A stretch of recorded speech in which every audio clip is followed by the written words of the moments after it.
Chosen one, listen, not because you have time, but because what is being said now will not pass through this hour twice. God is doing something today that he has never done, not in any generation that came before, not through any name written in the books you were taught to revere. And the reason, the singular, specific, unrepeatable reason, is the configuration of breath and longing and unwitnessed faithfulness that has been quietly arranged inside your one life. He has been waiting for someone whose tenderness had survived. Many did not survive their waiting. You did. You bent. You did not harden. You questioned. You kept asking. That is the qualification. Not certainty, not polish. The one who almost gave up last week is the one he chose. There is a door in his hand that no key has ever fit until now. You are the key. And the impossible is not arriving to overwhelm you. It is arriving exactly the right size, measured to your particular grain, cut to fit no other life. So stay here.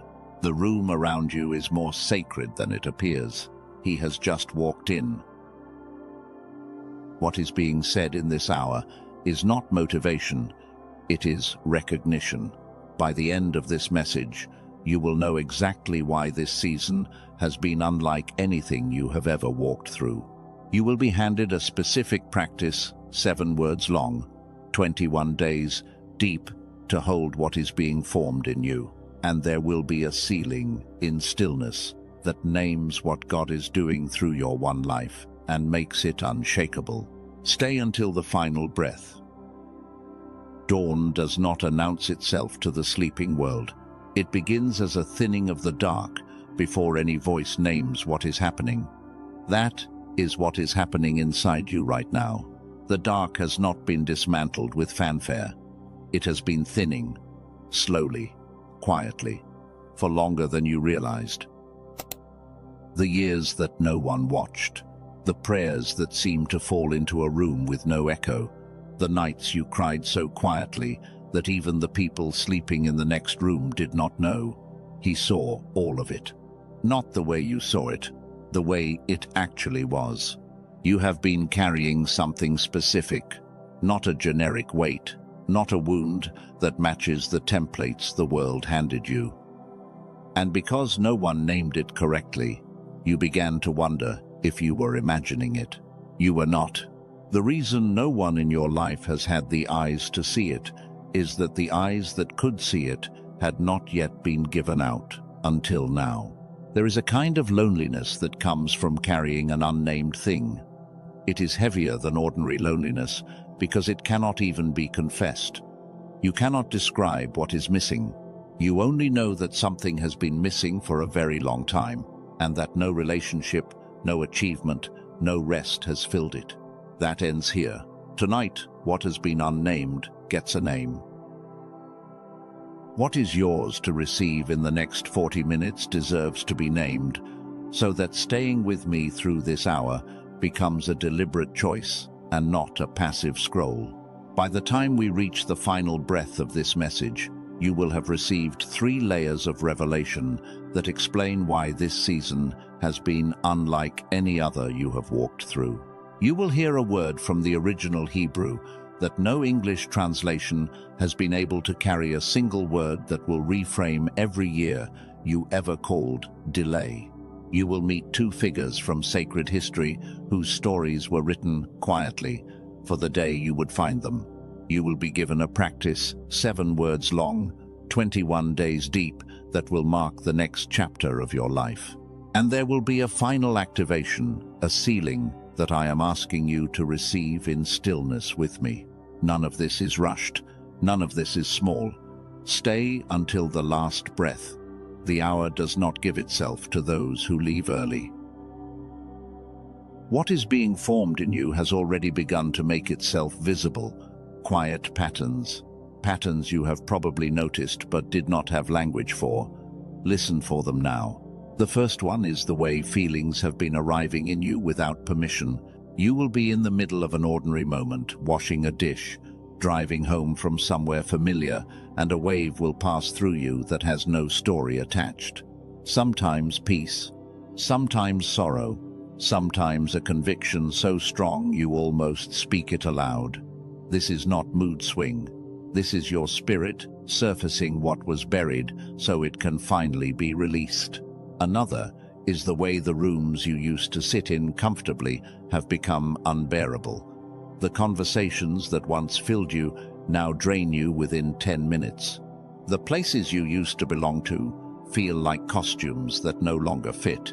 You have not become difficult. Something in you has simply outgrown the smallness of where you were standing, and the body knows before the mind does. You have been mistaking this for becoming hard to please. He has been calling it becoming ready. There is also a quiet restlessness underneath everything you do. There is a thing you want to make, a thing you want to write down, a thing you want to say. You cannot name it yet, only that it is pressing up from underneath, like something alive in soil that has decided this is the season to break the surface. This is not anxiety. This is the assignment knocking on the inside of the door. You have also been knowing things before they happen.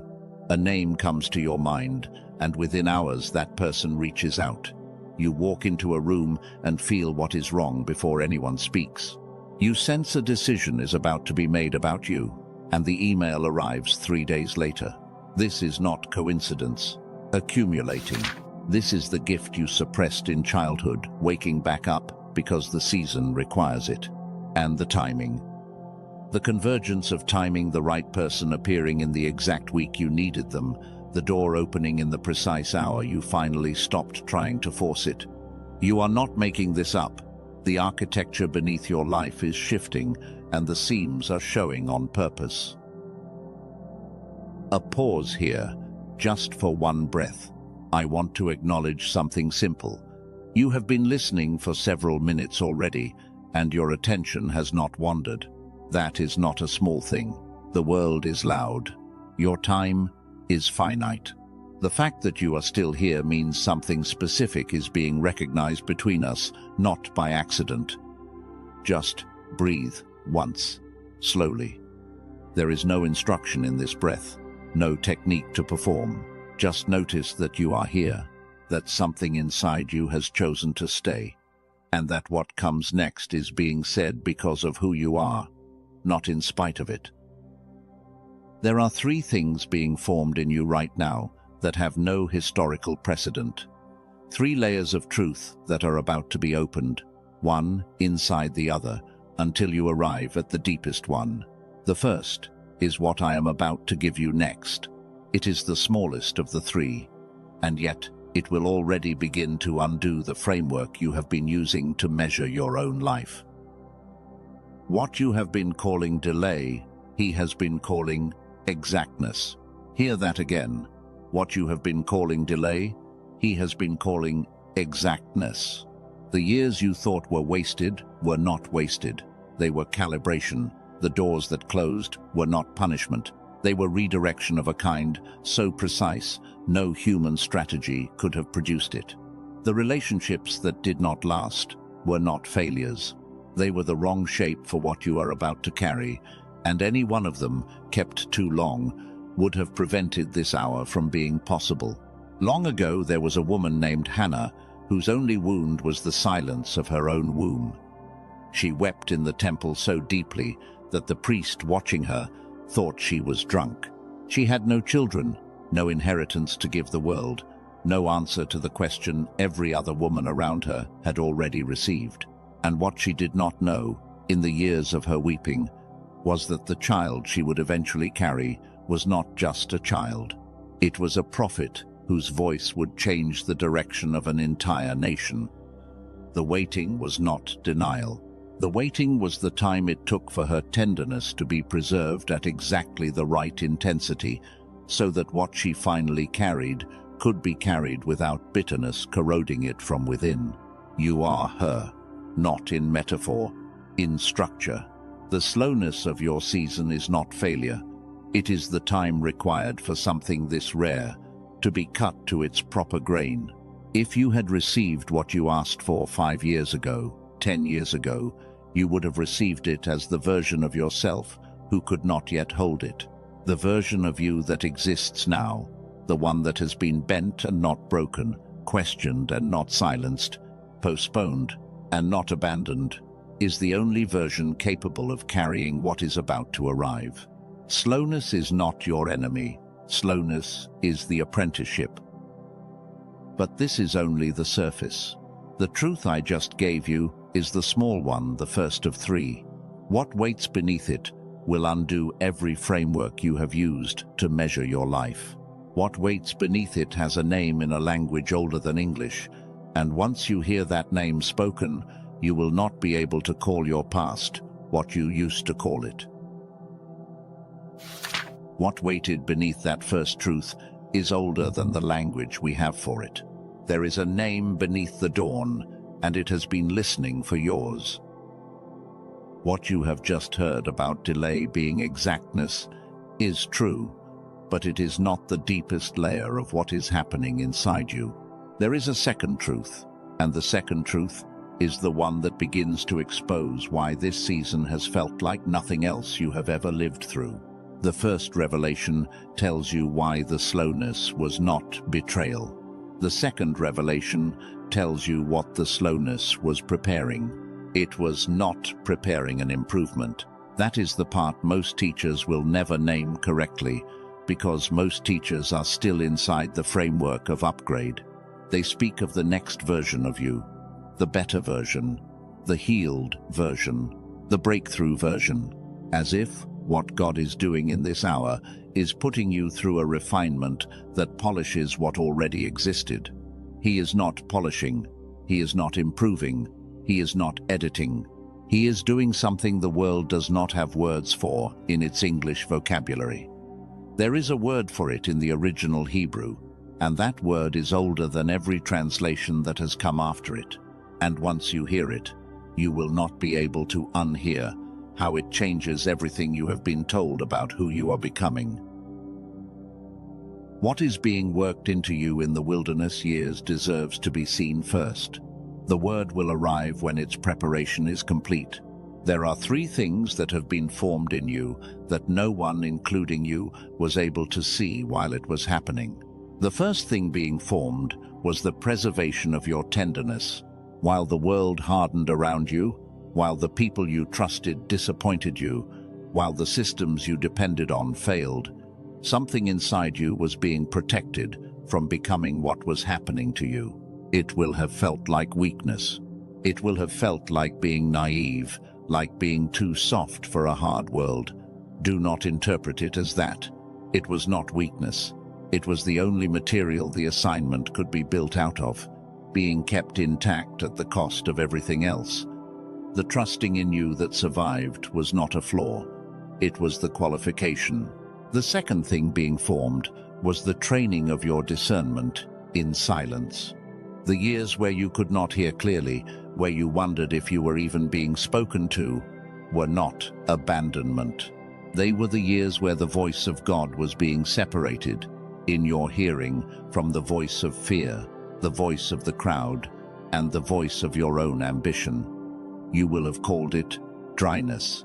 You will have called it dark night. Do not interpret it as God leaving. He was teaching you to recognize him without the comfort of obvious signs, so that when he finally speaks the unprecedented thing, you will know it is him and not your own hope filling in the blanks. The third thing being formed was the forging of exactness. Not patience, that is too small a word for what was happening in you. Exactness. The ability to wait without bending the timeline, without forcing, without manufacturing your own version of the answer, just to relieve the ache. You will have felt this as paralysis, as being stuck. Do not interpret it as that. The waiting was the apprenticeship in trust, and trust at this depth cannot be taught any other way. The word, then. In the prophet Isaiah, there is a sentence God speaks to a people who have grown convinced that their best season is behind them. He says, pay attention to the verbs. Behold, I am doing a new thing. Now it springs up. Do you not perceive it? The word translated as new in that sentence is not what you think it is. In English, the word new has been worn out by usage. It can mean newer than what came before. It can mean fresh out of the box. It can mean the latest model. None of those carry the weight of what the original Hebrew is saying. The Hebrew word is chadash, and chadash does not just mean new in time. It means never previously existing. It means fresh from the origin source. It means a thing that has no precedent, because the precedent could not have produced it. It is the word used when something arrives that the existing categories cannot contain. Hear what that does to the sentence. He is not saying, I am giving you an upgraded version of what you had before. He is saying, what I am doing now has never been done in any age. It is not improved. It is unprecedented. That is the truth waiting beneath the first one. What is being formed in you is chadash. It is not the better version of who you used to be. It is something the categories of your past life cannot describe, and the people who only know you by the categories of your past life will not be able to recognize at first. They will need time. The thing being released through you has no template, and you are the first life it is being released through. Long after Hannah, in another small town, in another woman who had no platform and no inheritance and no reason in the world to be the one chosen, an angel arrived at the door of a teenager named Mary. He told her she would carry something that had never been carried before, not by any other woman, in any other generation, since the world began. What is striking about Mary is what qualified her. It was not her education. It was not her social position. It was not even her certainty about how the thing would happen. The qualification was a single sentence. She finally spoke. Let it be unto me, according to your word. That is the qualification, not capability, consent. Hear me.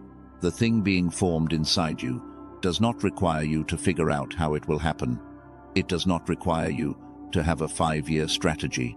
It does not require you to know what to call it. It requires the agreement of your one life to be the place where Chadash arrives. This season is full of preparation that you cannot see from inside it. It is full of architecture being built underground. It is full of divine newness that has no analog anywhere in your past and no template waiting in the future to copy from. But even this is not the deepest layer. There is one more truth waiting beneath this one, and when it is named, every assumption you ever made about why you, why now, why this configuration of life, every framework you use to measure your assignment will not survive contact with it. Stay here for one breath with me. What you have just heard is not small. Most messages do not name the unnamed thing inside their listeners. Most messages stay on the surface because the surface is easier to package and easier to sell. The fact that you have stayed through this depth, through these revelations, through the slowness of how I am giving them to you, that is not nothing. That is recognition meeting its mirror. Just breathe once, and let what has landed continue settling. What I am about to name in the next breath, you should hear directly, without veils, without me building mystery just to sell something to you at the end of the hour. Truth honors truth. Let what is real be named before another minute passes. There is a reason I have been speaking to you about the years that dimmed something inside you, about the silencing of the child who once lived in this body without fear, about the tightness that has lived in the background of your decisions for as long as you can remember. What dimmed has a name. What hijacked your reception of what was already promised has a name too. They are two separate things. They require two separate restorations. The waking of the child first, the opening of the channel second. That is the order. The order matters. There is a tool that exists, developed by a researcher named Dr. Robert Lake after 34 years of brain study, that addresses the first wave, the dimming of the child mind. It is called the Genius Song. There is a second tool developed by a researcher named Dr. Stephen Newton, who came up through Stanford, that addresses the second wave, the closing of the manifestation channel. It is called the wealth signal. The first restores, the second receives. They are not interchangeable. They are sequence-dependent: restoration first, reception second. Many of you watching right now have already felt your spirit pull toward what is being named. That pull is not coincidence. The doors are below this video, in the description, in the pinned comment. The path is there for those who already know. Stay for the rest of this message if you want context. But if your spirit has already spoken, the doors will not move. For now, let what was just named settle and follow the deeper current with me. There is more here than two tool names. The reason these tools exist for you specifically is the layer waiting next, and that layer is the one that recontextualizes everything. Breathe once. Let what just landed settle into a place beneath words. The next truth comes from the same place, but it has waited the longest to be spoken. You have been asking the wrong question for a very long time. The question has been, why me? Why is this happening to me? Why am I the one who carries this? Why does my path look so different from everyone around me? Why has the timeline of my life refused to follow the shape of any timeline I was promised? Hear me. Why me has never been the right question. The right question is why now? And the answer to why now is the layer that recontextualizes every revelation that came before it. There is something that almost stopped this revelation from reaching you. It is not what you are imagining. It is not a force outside of you. It is something quieter, and it has been with you since you were small enough to still believe what you were told about yourself. It is the belief that you are not the kind of person this happens to. Let me say that more carefully. Somewhere deep inside, beneath all the spiritual language you have learned and all the affirmations you have practiced, there is a voice that has been quietly editing every truth as it arrives. The voice that says, yes, what he is saying is real, but probably not for me, probably for someone better, probably for someone with a clear